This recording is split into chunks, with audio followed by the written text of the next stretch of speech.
ನಮಸ್ಕಾರ ಎಲ್ಲರಿಗೂ. ಇವತ್ತು ನಾನು ಈ ಪ್ರೆಸ್ ಮೀಟ್ ಕರೆಯೋದಕ್ಕೆ ಕಾರಣ ಏನಂದ್ರೆ, ನನ್ನ ಮೇಲೆ ಒಂದು ಅಲಿಗೇಷನ್ ಆಗಿದೆ. ನಾನು ಯಾರೋ ಒಬ್ಬರಿಗೆ ಲೈಂಗಿಕ ಕಿರುಕುಳ ಕೊಡ್ತಾ ಇದ್ದೀನಿ ಅಂತ. ಸೊ ಆ ಉದ್ದೇಶದಲ್ಲಿ ಅದರ ವಿಚಾರದಲ್ಲಿ ಕ್ಲಾರಿಫಿಕೇಶನ್ ಕೊಡೋಕ್ಕೆ ಅಂತ ಇವತ್ತು ಈ ಪ್ರೆಸ್ ಮೀಟ್ ಕರೆದಿದ್ದೀನಿ. ಇವತ್ತು ನನ್ನನ್ನು ಬೀದಿಯಲ್ಲಿ ನಿಲ್ಲಿಸ್ಬಿಟ್ಟು ನೀವು ಮಜಾ ತಗೊಂತಾ ಇದ್ದೀರಾ ಅಷ್ಟೇ. ನನ್ನನ್ನು ಬೀದಿನಲ್ಲಿ ನಿಲ್ಸಿದ ಮೇಲೆ ನನ್ನ ಬೀದಿನಲ್ಲಿ ನಿಲ್ಸೋದಕ್ಕೆ ಉದ್ದೇಶ ನನ್ಗೆ ಇಲ್ವಾ? ಯಾಕಂದ್ರೆ ಇದಕ್ಕೆ ಮುಂಚೆ 3 ಸತಿ ಆಗಿದೆ ಇದೇ ತರ. ನಾನು 3 ಸತಿನೂ ಯಾರ ಮುಂದೆನೂ ಬಂದಿಲ್ಲ. ಈ ಸತಿ ಬಂದು ನನ್ನನ್ನು ಏರ್ಪೋರ್ಟ್ ಅಲ್ಲಿ ಬೇಲಬಲ್ ಸೆಕ್ಷನ್ಗೆ ಏರ್ಪೋರ್ಟ್ ಅಲ್ಲಿ LOC ಮಾಡುವಂತ ನೆಸೆಸಿಟಿ ಏನಿದೆ ಮೇಡಮ್? ಯಾಕೆ ಎಲ್ಲ ಮುಗ್ದೋಯ್ತು, ಇವಾಗ ಯಾಕೆ ಬಂದ್ರು ಅನ್ನೋದೇ ನಮ್ಗೆ. ಅವ್ರು ಹೇಳೋದೇನಪ್ಪ ಅಂದ್ರೆ, ಈಗ ಸೋಷಿಯಲ್ ಮೀಡಿಯಾದಲ್ಲಿ ಇತ್ತೀಚೆಗೆ ನಾನು ಸ್ವಲ್ಪ ಆಕ್ಟಿವ್ ಆದೆ, ಅದಕ್ಕೆ ಅವ್ರನ್ನ ಕಂಡು ಅವ್ರು ಹಿಂಗೆಲ್ಲ ಮಾಡ್ತಾರೆ. ಅಯ್ಯೋ ಮೇಡಮ್, ಸೋಷಿಯಲ್ ಮೀಡಿಯಾನಲ್ಲಿ ನನ್ನ ಅವಳ ಪ್ರೊಫೈಲ್ ನ ಬ್ಲಾಕ್ ಮಾಡಿ 2 ವರ್ಷ ಆಯ್ತು. ಮತ್ತೆ ಈಗ ಯಾಕೆ ಸರ್ ಮತ್ತೆ ಅಗೇನ್ ಅವ್ರು ಬಂದ್ರು? That's the same surprise I am also sitting on. Sir 2 ವರ್ಷ ರಿಲೇಶನ್ಶಿಪ್ ಕಟ್ ಆಗಿದೆ ಅಂದ್ಮೇಲೆ ಈಗ ಸುಮ್ನೆ ಹೋದವರು ಲೈಂಗಿಕ ಕಿರುಕುಳ ಕೊಟ್ಟರು ಅಂತ ಕೊಡೋಕೆ ಸಾಧ್ಯ? ಮೇಡಮ್, ಫಸ್ಟ್ ಆಫ್ ಆಲ್ ಲೈಂಗಿಕ ಕಿರುಕುಳ ಅಂದ್ರೆ ನಿಮ್ ಪ್ರಕಾರ ಏನರ್ಥ? ಅಲ್ಲ, ನಿಮ್ ಪ್ರಕಾರ ಏನರ್ಥ? It is so said it is sexual harassment ಅಂತ ಅಲ್ವಾ? 2 ವರ್ಷದಿಂದ ನನ್ಗೆ ಅವ್ರಿಗೂ ಸಂಬಂಧ ಇಲ್ಲ ಅಂದ್ರೆ ಸೆಕ್ಷುಯಲ್ ಹರಾಸ್ಮೆಂಟ್ ಎಲ್ಲಿಂದ ಬರ್ತದೆ ಮೇಡಮ್? ಅಲ್ಲ, ಮತ್ತೆ ಬರೀತಾ ಇರೋದು ಅಲ್ಲಿ ಕಂಪ್ಲೇಂಟ್ ಆಗಿರೋದು ದಟ್ ಐ ಆಮ್ ಸ್ಟಾಕಿಂಗ್ ಅಂತ, ಬರ್ದಿರೋದು ಲೈಂಗಿಕ ಕಿರುಕುಳ ಅಂತ. ಸರ್, ಈಗ ಒಂದು ಚಿಕ್ಕದು ನಮ್ಗೆ ಗೊತ್ತಿಲ್ಲ, ನಿಮ್ಗೆ ಗಲಾಟೆ ಆದ್ಮೇಲೆ ನೀವು ಇಷ್ಟೆಲ್ಲ ರಿಲೇಶನ್ಶಿಪ್ ಗೊತ್ತಾಯ್ತು. ಆಕ್ಚುಲಿ ನೀವು ಅವ್ರನ್ನ ಫಸ್ಟ್ ಕಂಡಿದ್ದೆಲ್ಲಿ, ನಿಮ್ಮ ಮತ್ತು ಅವರ ಬಾಂಧವ್ಯ ವೃದ್ಧಿ ಆಗಿದ್ದೆಲ್ಲಿ, ಒಂಚೂರು ಚಿಕ್ಕ ಕತೆ ಹೇಳಿ ಸರ್. ಸರ್ ಇಲ್ಲ, ಈಗ ನನಗೆ ಫೈನಲ್ ಸರ್. ಈಗ ಸರ್ ಇಷ್ಟು 2 ವರ್ಷ ಆದ್ಮೇಲೆ ಸರ್ ನಿಮ್ಮ ಅದೇ ಗೊತ್ತಿಲ್ಲ ನಮ್ಗೆ ಸುಮಾರು ಸರ್, ಇದು ಆಕ್ಚುಲಿ 2017 ಕತೆ. ಒಂದು 2017ರಲ್ಲಿ ಒಂದು ಕಾಮನ್ ಫ್ರೆಂಡ್ ಮುಖಾಂತರ ಈ ಹುಡುಗಿ ನನ್ನ ಮನೆಗೆ ಬರ್ತಾರೆ. ಮನೆಗೆ ಬಂದು ಅವತ್ತಿನ ದಿನ ಅವ್ರಿಗೇನೋ ಕಷ್ಟ ಇತ್ತಂತೆ. ಸೊ ಇರೋದಕ್ಕೆ ಮನೆ ಇಲ್ಲ ಅಂತ ನನ್ನ ಹತ್ರ ಬರ್ತಾರೆ. ಸೊ ಆವತ್ತಿನ ದಿನ ನನ್ನ ಕ್ಲೋಸ್ ಫ್ಯಾಮಿಲಿ ಫ್ರೆಂಡ್ ಅವ್ರದ್ದು ಕಬ್ಬನ್ ಪಾರ್ಕ್ ಹತ್ರ ಒಂದು ಮನೆನ ಅವ್ರಿಗೆ ರೆಂಟ್ಗೆ ಅಂತ ಮಾಡಿಸ್ಕೊಡ್ತೀನಿ. ಆನಂತರ ನನಗೆ ಅವ್ರ ಕಾಂಟ್ಯಾಕ್ಟ್ ಅಲ್ಲಿ ಇರಲ್ಲ. 2023 ಮಾರ್ಚ್ 28 ನಮ್ದು south Asia advocates cricket tournament ಅಂತ ಒಂದು ಕ್ರಿಕೆಟ್ ಟೂರ್ನಮೆಂಟ್ ನಡೀತದೆ ಶ್ರೀಲಂಕಾನಲ್ಲಿ ಇತ್ತು ಈ ಸತಿ 2023 ಅಲ್ಲಿ. ಸೊ 2023 ಅಲ್ಲಿ ಆ ಟೂರ್ನಮೆಂಟ್ಗೆ ಇವ್ರು ಓಪನಿಂಗ್ ಸೆರೆಮನಿಗೆ ಪರ್ಫಾರ್ಮ್ ಮಾಡೋಕೆ ಅಂತ ಬರ್ತಾರೆ. ಇವ್ರ ಜೊತೆ ಇನ್ನೊಂದು 2-3 ಜನ ಆಕ್ಟ್ರೆಸಸ್ ಬರ್ತಾರೆ. ಪರ್ಫಾರ್ಮೆನ್ಸ್ ಮುಗಿದ ನಂತರ ಅವ್ರು 3 ದಿನ ಇರಬೇಕಾಗಿರೋದನ್ನ 7 ಡೇಸ್ ಆಗುತ್ತೆ, 7 ಡೇಸ್ 12 ಡೇಸ್ ಆಗುತ್ತೆ, 12 ಡೇಸ್ 15 ಡೇಸ್ ಆಗುತ್ತೆ. ನಂಗೆ ಆ ತರ ಪರಿಚಯ ಇವಳಿಗೆ. ಇನ್ನೊಂದು ಹೇಳ್ತಾರೆ ಸರ್, ಹಾಸ್ಪಿಟಲ್ ಸೇರ್ತಾರಂತೆ 1.5 ವರ್ಷದಿಂದ ಐಸಿಯು ಇರ್ತಾರೆ ಸರ್. ಆ ಸಂದರ್ಭದಲ್ಲಿ ಕೂಡ ಒಂದು ಕರೆಕ್ಟ್ ಆಗುತ್ತೆ. ಅವರು ಆ ಟೈಮಲ್ಲಿ ಐಸಿಯು ಇದ್ದವರು ಕೂಡ ಹ್ಯಾಸ್ ಮಾಡಿದ್ದಾರೆ ಅನ್ನೋ ಮಾತನ್ನ ಹೇಳ್ತಾರೆ. ಸೊ ಫಸ್ಟ್ ಆಫ್ ಆಲ್ ಒಂದು ಕ್ವಶನ್ ನಾನು ತಮ್ಮೆಲ್ಲರನ್ನೂ ಕೇಳ್ತೀನಿ, 100 ಟ್ಯಾಬ್ಲೆಟ್ ತಗೊಂಡಿದ್ರೆ ಬದುಕ್ತಾರ? Simple question. 100 ಪ್ಯಾರಾಸಿಟಮಾಲ್ ತಗೊಂಡ್ರೆ ಬದುಕೋ ಸಾಧ್ಯತೆ ಇದೆಯಾ? ನಾನು ಎಷ್ಟೇ ಸ್ಟಮಕ್ ವಾಶ್ ಮಾಡಿಸಿದ್ರು ಬದುಕೋ ಸಾಧ್ಯತೆ ಇದೆಯಾ? ಫಸ್ಟ್ ಅದೇ ರಾಂಗ್ ಅಲಿಗೇಷನ್ ಅಲ್ವಾ? ಇನ್ನೊಂದು, MLC ಮಾಡಿಸ್ತೀನಿ ಅಂತ ನಾನ್ ಫೋರ್ಸ್ ಮಾಡಿದೆ ಆಸ್ಟರ್ ಹಾಸ್ಪಿಟಲ್ ಅಲ್ಲಿ. MLC ಮಾಡೋದು ಬೇಡ ಅಂತ ಅವ್ರು ರಿಕ್ವೆಸ್ಟ್ ಮಾಡ್ಕೊಂಡು ಅವ್ರ ತಂದೆ ತಾಯಿಗೆ ವಿಚಾರ ಗೊತ್ತಾಗಬಾರ್ದು ಅಂತ ಹೇಳಿದಕ್ಕೆ ನಮ್ ಬೇರೆ ಹಾಸ್ಪಿಟಲ್, ನಮಗೆ ಬೇಕಾಗಿರೋ ಹಾಸ್ಪಿಟಲ್ ಶಿಫ್ಟ್ ಮಾಡಿದ್ವಿ. ಅಲ್ಲಿ ಶಿಫ್ಟ್ ಮಾಡಿ ಅಲ್ಲಿ ICU ನಲ್ಲಿ ಇವರು ಫೋನ್ ಇಟ್ಕೊಂಡಿದ್ರು. ನಾನು ಅವಳಿಗೆ ಅಟೆಂಡೆಂಟ್, ICU ಅಟೆಂಡೆಂಟ್ ನಾನು. ಸೊ ಡಾಕ್ಟರ್ ಕರೆದು ನನ್ನನ್ನ, ಸರ್ ಫೋನ್ ಯೂಸ್ ಮಾಡ್ತಾ ಇದ್ದಾರೆ, ದಯವಿಟ್ಟು ಫೋನ್ ಈಸ್ಕೊಳ್ಳಿ ಅಂತ. ನನಗೆ ಫೋನ್ ಈಸ್ಕೊಳ್ಳೋದಕ್ಕೆ ನಾನು ಕೊಡಲ್ಲ ಅಂತ ಗೊತ್ತಿತ್ತು. ಸೊ ನಾನು ಹೇಳಿದೆ ಅವ್ರಿಗೆ ಕೊಟ್ಬಿಡು, ಅವ್ರು ಸೇಫ್ಟಿ ಲಾಕರ್ ಅಲ್ಲಿ ಇರ್ತಾರೆ, ನಾಳೆ ಬೆಳಗ್ಗೆ ಡಿಸ್ಚಾರ್ಜ್ ಆದ್ಮೇಲೆ ಸೇಫ್ಟಿ ಲಾಕರ್ ಇಂದ ಈಸ್ಕೋ ಅಂತ ಹೇಳಿದೆ.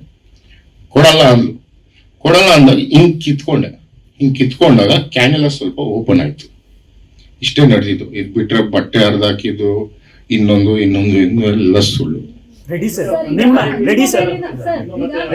ಆರೋಪಕ್ಕೆ ನಿನ್ನೆ ನೀವು ಕ್ಲಾರಿಫಿಕೇಶನ್ ಎಲ್ಲ ಕೊಟ್ರಿ.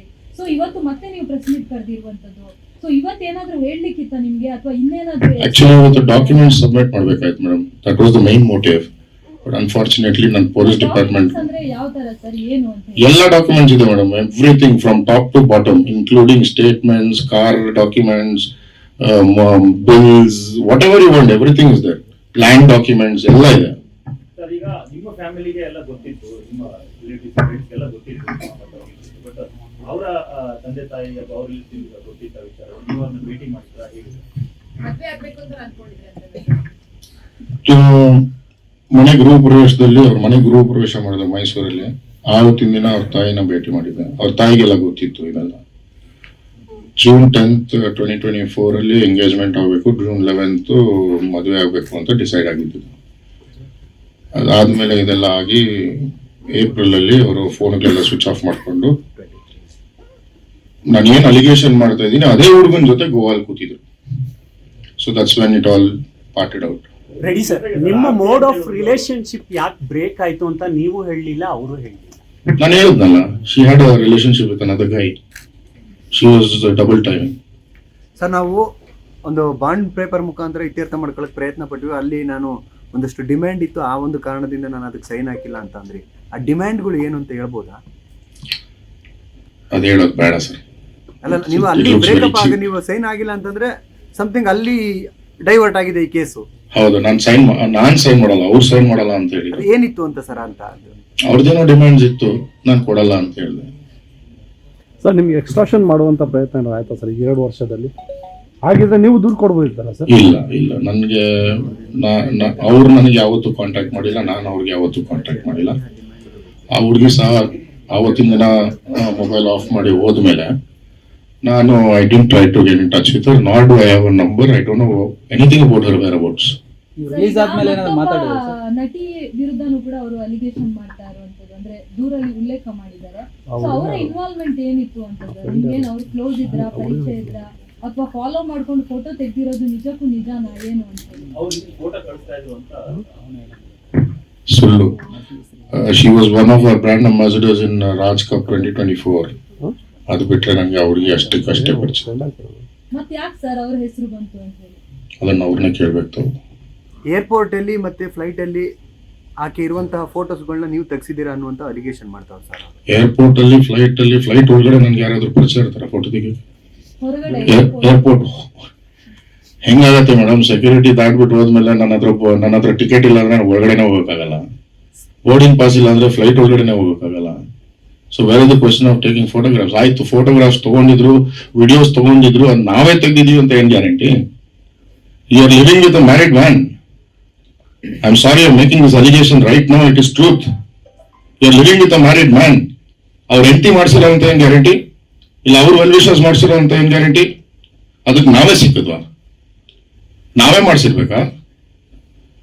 ಒಂದಿನ ಫ್ರೆಂಡ್ ಮೇಡಮ್, 2 ದಿನ ಫ್ರೆಂಡ್, 3ನೇ ದಿನ ಫ್ರೆಂಡ್, 4ನೇ ದಿನ ಡೌಟ್, 5ನೇ ದಿನ ಸಸ್ಪಿಷನ್, 6ನೇ ದಿನ ಇನ್ವೆಸ್ಟಿಗೇಷನ್, 7ನೇ ದಿನ ಕನ್ಕ್ಲೂಷನ್.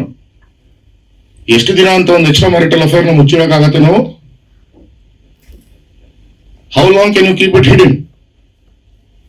ಅದನ್ನ ನಾವೇ ತೆಗೆದ್ವಿ, ನಾವೇ ಮಾಡಿಸಿದ್ವಿ ಅಂತ ನೀವು ಸುಮ್ಮನೆ ನಮ್ಮ ಮೇಲೆ ಆರೋಪ ಹಾಕಿದ್ರೆ? ಇಷ್ಟೆಲ್ಲ ಆಗಿದೆ ಸರ್, ಅವರು ಕಾನೂನು ಮುಖಾಂತರ ಹೋರಾಟ ಮಾಡಿದ್ರು, ಇಷ್ಟೆಲ್ಲ ನೀವು ಬೀದಿಗೆ ತಂದು ನಿಲ್ಸಿದಾರೆ ಅಂತ. ನೀವೇನಾದ್ರೂ ಇದಕ್ಕೆ ಕಾನೂನು ಮುಖಾಂತರ ಉತ್ತರ ಕೊಡ್ತೀರಾ ಅಥವಾ ಕಂಪ್ಲೇಂಟ್ ಕೊಡುವಂತ ಏನಾರ ಮಾಡ್ತೀರಾ ಏನು? ಸರ್, ಕಂಪ್ಲೇಂಟ್ ಕೊಡ್ಬೇಕಾಯ್ತು ಅಂದ್ರೆ 1000 ಕಂಪ್ಲೇಂಟ್ ಕೊಡ್ಬೋದಾಯ್ತು. ಅಲ್ಲ, ನಿಮ್ಗೆ ಯೋಚನೆ ಸಿವಿಲ್ ಸೂಟ್ ಹಾಕ್ಬೇಕು ಅಂದಿದ್ರೆ ಇಷ್ಟೊತ್ತಿಗೆ ರಿಕವರಿ ಸೂಟ್ಗಳು ಒಂದು 10 ಹಾಕ್ಬೋದಾಯ್ತು. 2 ವರ್ಷವರೆಗೂ ಕಾಯೋ ನೆಸೆಸಿಟಿ ನಮ್ಗೆ ಇರಲಿಲ್ಲ. 10 ರಿಕವರಿ ಸೂಟ್ ಹಾಕ್ಬೋದಾಯ್ತು. ನಾನು ಯಾವುದೇ ತರ ಕಾನೂನು, I didn't want to take any legal action is because I want to end it. ಆಗೋದೆಲ್ಲ ಒಳ್ಳೇದಕ್ಕೆ ಅಂತಾರ, ಆ ತರ ಜಸ್ಟ್ ಫಿನಿಶ್ ಅಂಡ್ ಗಾನ್. ಈಗ ಮತ್ತೆ ಶುರು ಆಗಿದೆಯಲ್ಲ ಸರ್? ಈಗ ಮತ್ತೆ ಶುರು ಆಗಿದೆ, ಏನ್ ಮಾಡೋಣ? ಅದಕ್ಕೆ ಹೇಳಿದ್ ಬೀದಿಗೆ ತಂದು ನಿಲ್ಸವ್ರು ನಮ್ಮನ್ನ ಅಂತ. ಲೀಗಲ್ ಆಗಿ ಹೋಗ್ತೀರಾ ಅಂತ ಸರ್? ಮುಂದೆ ಏನು ಸರ್? ಮತ್ತೆ ಅವ್ರು ಏನ್ ಕೇಸ್ ಹಾಕಿದ್ರು ಅದನ್ನ ಲೀಗಲ್ ಆಗಿ ಫೈಟ್ ಮಾಡ್ತೀನಿ. ಮತ್ತೆ ಮೊದಲಿಂದ ಶುರು ಡಿಮ್ಯಾಂಡ್ ಮಾಡಿದ್ರು ಅಂದ್ರಲ್ಲ, ಏನ್ ಡಿಮ್ಯಾಂಡ್ ಮಾಡಿಲ್ಲ ಸರ್? ನಾನು ಆಕ್ಷನ್ ತಗೊಂಡ್ರೆ ಅವ್ರು ತಡೆಯೋಕ್ಕಾಗಲ್ಲ, ಯಾಕಂದ್ರೆ ಅಷ್ಟು ಪ್ರೂಫ್ ಇದೆ ನನ್ನ ಹತ್ರ. ಸರ್, ನಿಮ್ಗೆ ಡಿಮ್ಯಾಂಡ್ ಮಾಡಿದ್ರ ಅಂದ್ರಲ್ಲ, ನಾನು ಕಾಂಪ್ರಮೈಸ್ ತಡೆಯೋಕ್ಕಾಗಲ್ಲ, ನಿಜ ಹೇಳ್ತಾ ಇದ್ದೀನಿ. ಸರ್, ಈಗ ಹೆಂಗೂ ಬೀದಿಲಿ ನಿಂತಿದ್ದೀರಾ, ನಿಮ್ಗೊಂದು ಹೆಸರು ಇತ್ತು, ಇವಾಗ ಯಾಕೆ ನೀವು ಆಕ್ಷನ್ ತಗೊಳ್ಬಾರ್ದು ಅಂತ ಹೇಳಿ? ಮೇಡಮ್, ತಗೊಂಡು ಏನ್ ಮಾಡ್ಲಿ? ಒಂದ್ ನಿಮಿಷ ಮೇಡಮ್, ತಮ್ಮ ಕ್ವಶನ್ ಹೇಳ್ತೀನಿ. ಇವತ್ತು ಆಕ್ಷನ್ ತಗೊಂತೀನಿ, ನಾಳೆ ಸಿವಿಲ್ ಸೂಟ್ ಹಾಕ್ತೀನಿ, ರಿಕವರಿ ಸೂಟ್ ಹಾಕ್ತೀನಿ, ಕೋರ್ಟ್ ಆರ್ಡರ್ ಆಗತ್ತೆ, ಕೊಡ್ತಾರಾ? ಕೊಡಕ್ ಆಗತ್ತಾ? ಕೊಡ್ಲೇಬೇಕಲ್ಲ ಸರ್ ಕಾನೂನು. ಏನ್ ಸುಖ ಮೇಡಮ್? ಅವ್ರಿಗೆ ಬುದ್ಧಿ ಇಲ್ಲ ಅಂದ್ರೆ ನಮಗ್ ಬುದ್ಧಿ ಇಲ್ದ್ರೆ ಟೈಮ್ ವೇಸ್ಟ್ ಮಾಡ್ಕೊಂಡು ಕೂತ್ಕೋಬೇಕಷ್ಟೇ. ರೆಡಿ ಸರ್, ಸಿವಿಲ್ ಇಂಪ್ರಿಸನ್ಮೆಂಟ್ ಆಗತ್ತೆ ಅಷ್ಟೇ ಅವ್ರಿಗೆ.